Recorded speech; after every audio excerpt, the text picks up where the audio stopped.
a flight attendant hit a black woman, then found out she was a billionaire and the owner of the plane.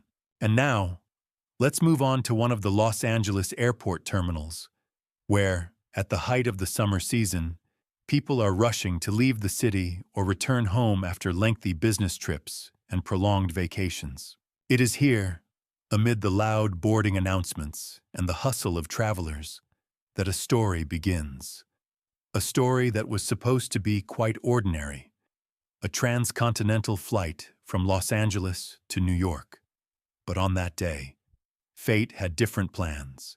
The summer sun was just rising over the horizon when Naomi Williams stepped out of the taxi at the departure terminal. Around her were vacationers, business people with meticulously planned itineraries, and parents loading suitcases onto carts. Naomi was dressed very simply. A dark blue pantsuit, comfortable low-heeled pumps without any special adornments. She never liked attracting attention with designer brands or flashy accessories. She believed that the most important value lies within a person. Nevertheless, there was a quiet confidence and calm in her, the kind of poise one sees in someone accustomed to facing challenges and solving problems independently. In the check-in area, there was a bustle of activity. The airport staff member's voice over the PA system announced boarding for the flight to New York.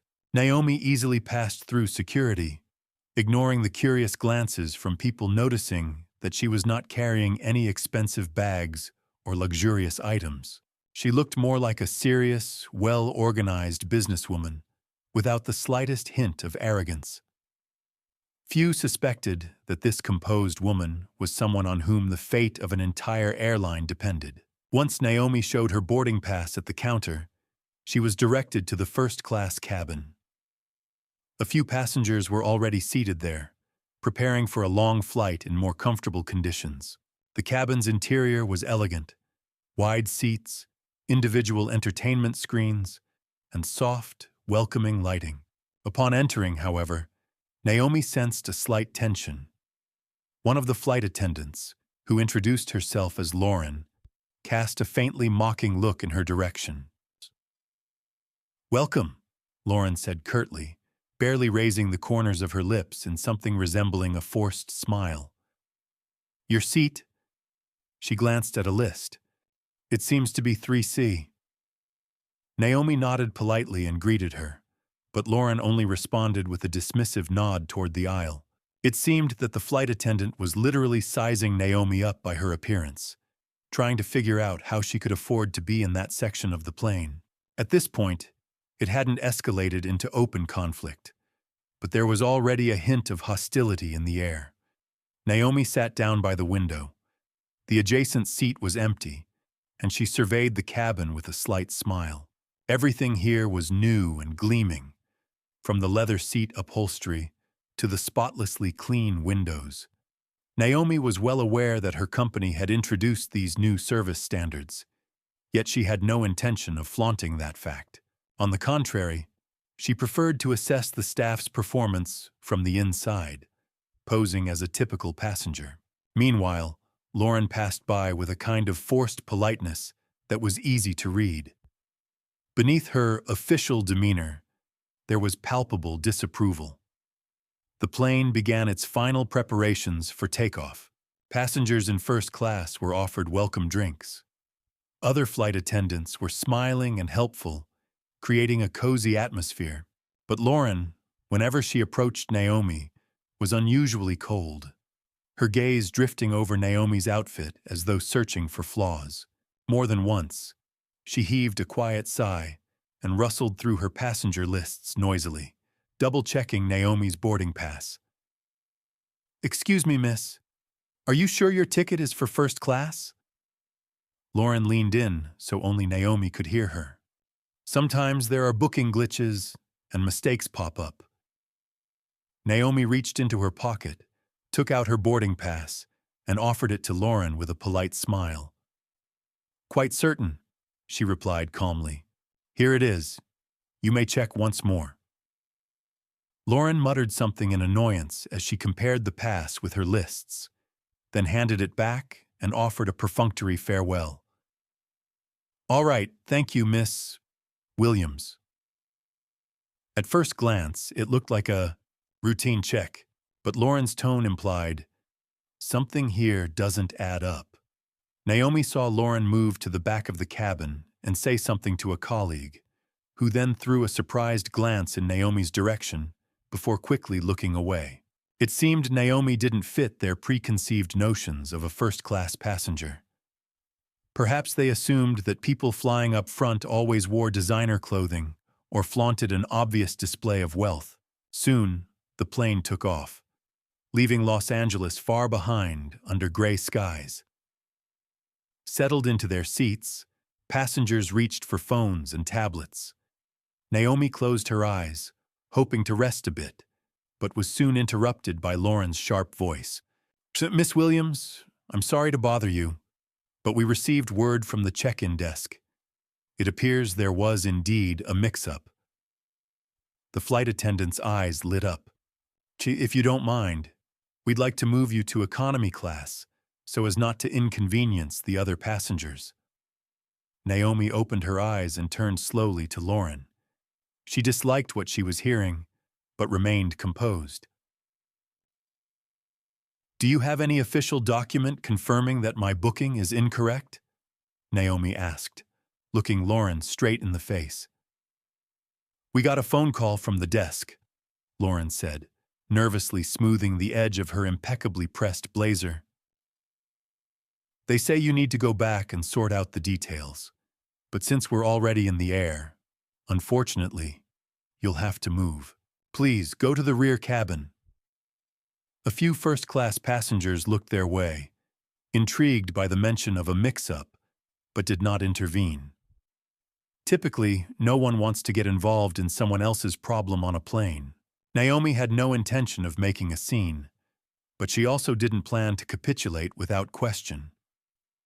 She suspected there was no actual booking error, only Lauren's prejudice. I'd like to speak with your senior flight attendant, Naomi said firmly. That's me, Lauren retorted sharply, standing up straight. I'm the one in charge here, and now I'm officially asking you to vacate this seat. Lauren's voice carried a note of superiority. Several passengers began whispering among themselves, puzzled as to why a woman who was acting perfectly calmly was being forced out of first class. For now, everything remained somewhat civil, if tense. Naomi nodded politely and said, Fine, I'll comply if you provide me with official proof of your claim, or at least give me a reason. Right now, your words are baseless. She was sure Lauren had nothing concrete to back up her demands. There was no glitch in the system, yet Lauren was unwilling to yield. I don't have to show you anything. The flight attendant raised her voice. Being the senior crew member on board should be enough. With that, she turned and signaled the other attendants. They cast uncertain looks at her. Some passengers turned in their seats, sensing that the conflict was escalating. Naomi pressed her lips together, fighting the urge to respond to hostility with hostility. She decided not to reveal her true identity just yet. She wanted to see how far Lauren would go in her arrogance. Time passed, and the tension in the cabin intensified. By now, the plane was cruising at altitude, and under normal circumstances, passengers would be enjoying breakfast, relaxing, or entertaining themselves. However, in first class, the main topic of conversation was the showdown between Lauren and Naomi. Lauren kept glancing at Naomi with clear disapproval, visibly irritated that Naomi hadn't moved to economy. Yet Lauren was adamantly avoiding any official documentation or a more appropriate way to resolve the situation. Soon, Lauren approached Naomi again, this time openly aggressive. Her voice was louder than before, and all semblance of polite formality had vanished. Are you deaf or something? Lauren nearly shouted. Get to economy class, or I'll have to take action. What kind of action? Naomi asked quietly, trying to remain calm. Are you going to use physical force? The nearby passengers grew uneasy. No one wants to witness a fight in flight. But Lauren couldn't stop. Her overconfidence and prejudice pushed her forward. "If you won't leave willingly, I'll make you." Lauren grabbed Naomi by the arm with the clear intention of dragging her out of the seat. At this, a few people in first class stood up. One woman in a business suit exclaimed, "What are you doing? She hasn't done anything aggressive. Why are you touching her?" But Lauren seemed to have lost her composure. Not only had she raised her voice, already an egregious breach of conduct, but she was now resorting to physical aggression, grasping Naomi's elbow and trying to yank her up. Naomi, determined not to let the situation spin out of control, carefully tried to free her arm. She managed to stand, but only so as not to provoke an actual fight.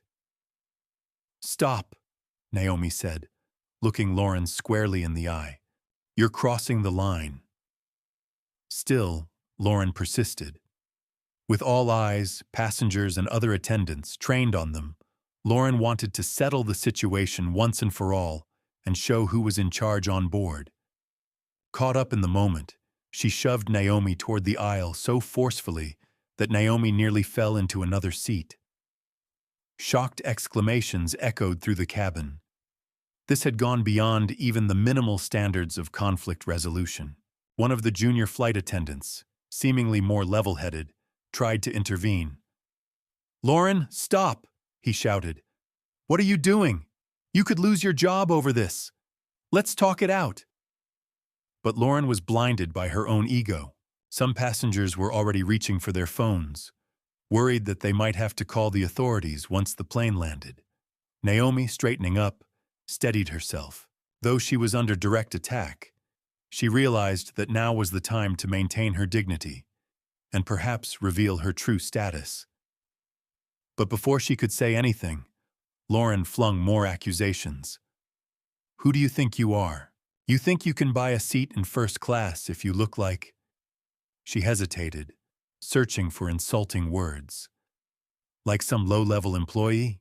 You don't deserve this seat." She spat out these humiliating words, then looked around and noticed the condemning stares. Someone had started recording the incident on a phone camera. People were shocked and wanted evidence. Naomi took a deep breath.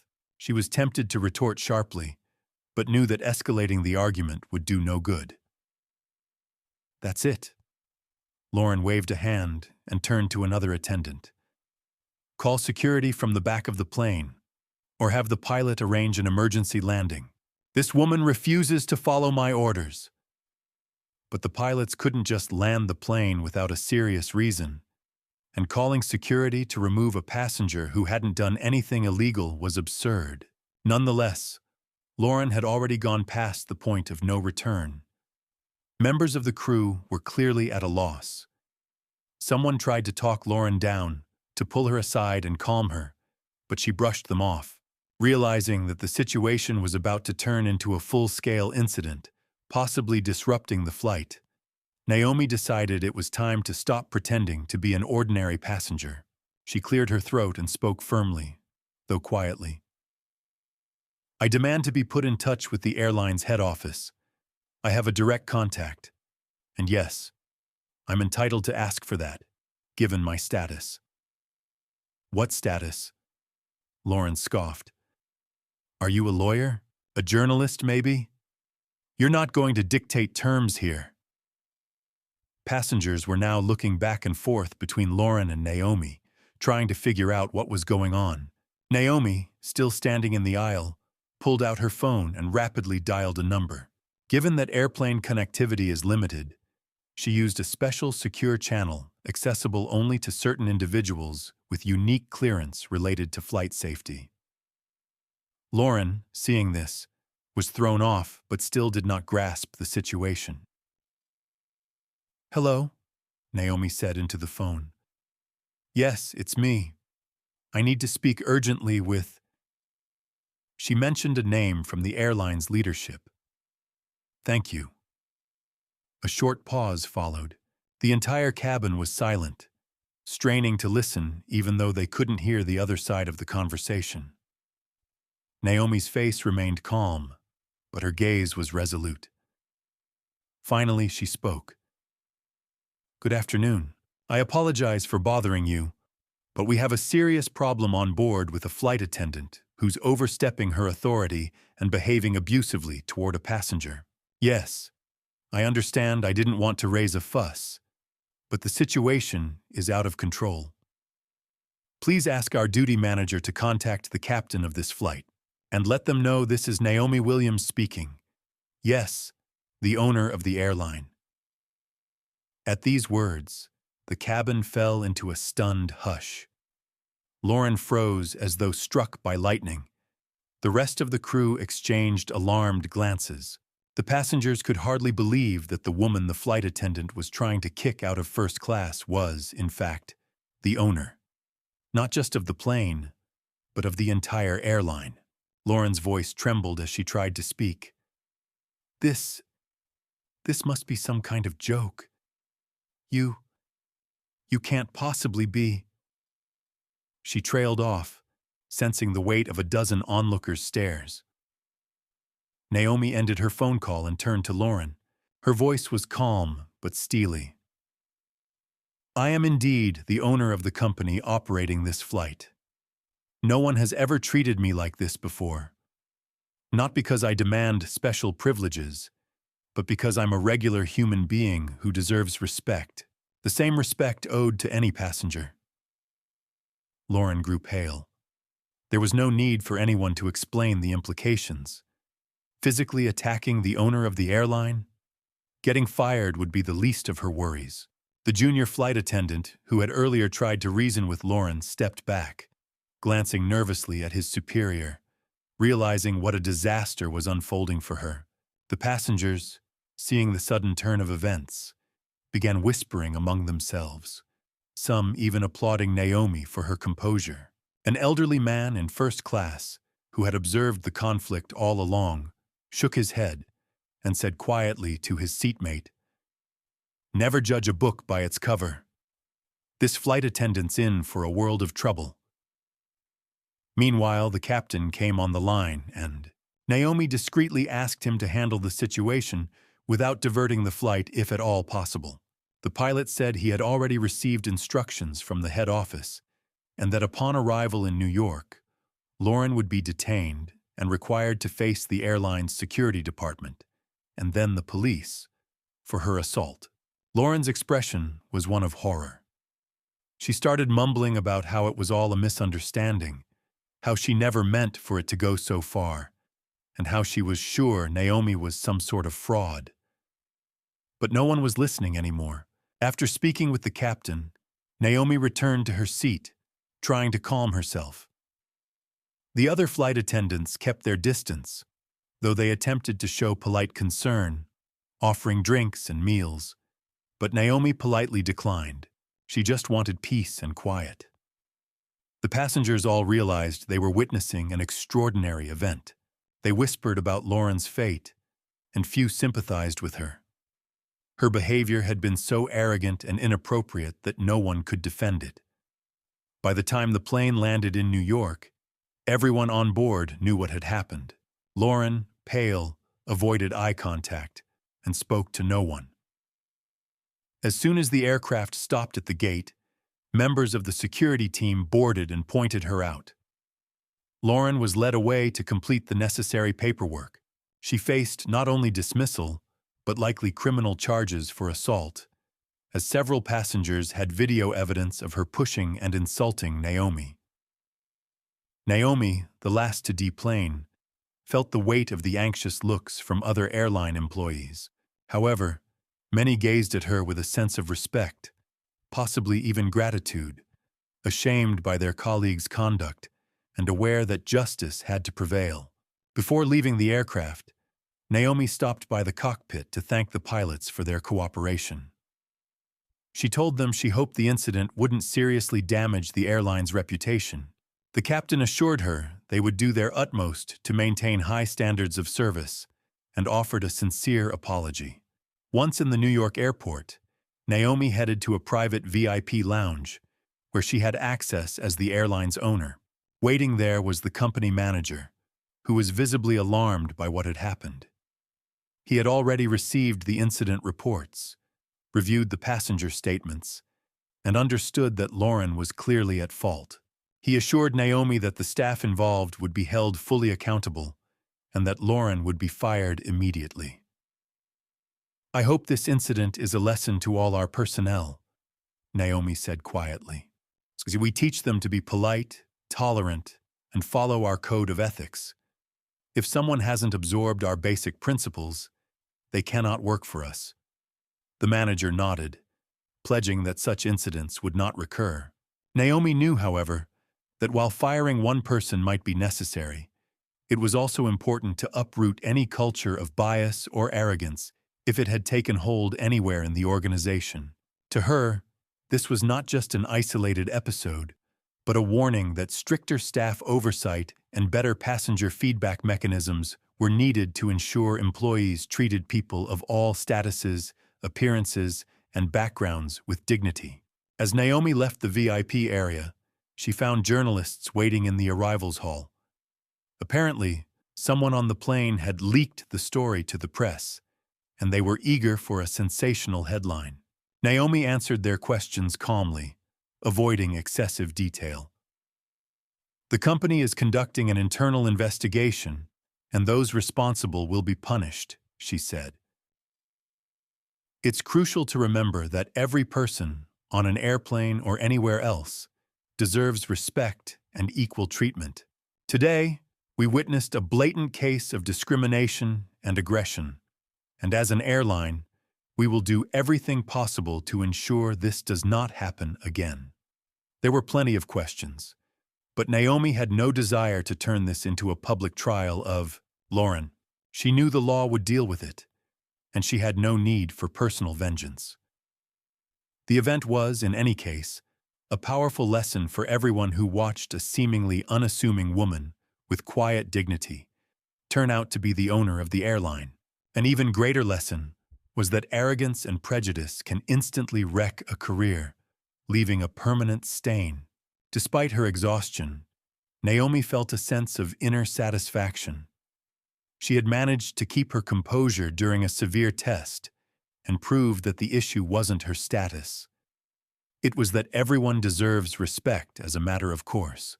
The next day, various news channels ran footage of Lauren's hostile behavior and even physical aggression, followed by her sudden change of demeanor upon discovering the truth about her victim. Online commenters called it a perfect example of comeuppance for rudeness, and said, "You can't insult people when you have no idea who they really are." For Naomi, this episode was a catalyst for a deeper focus on ethics and staff recruitment policies. After all, her company wasn't just a commercial enterprise. It was supposed to ensure that anyone flying its routes could count on safety and respect.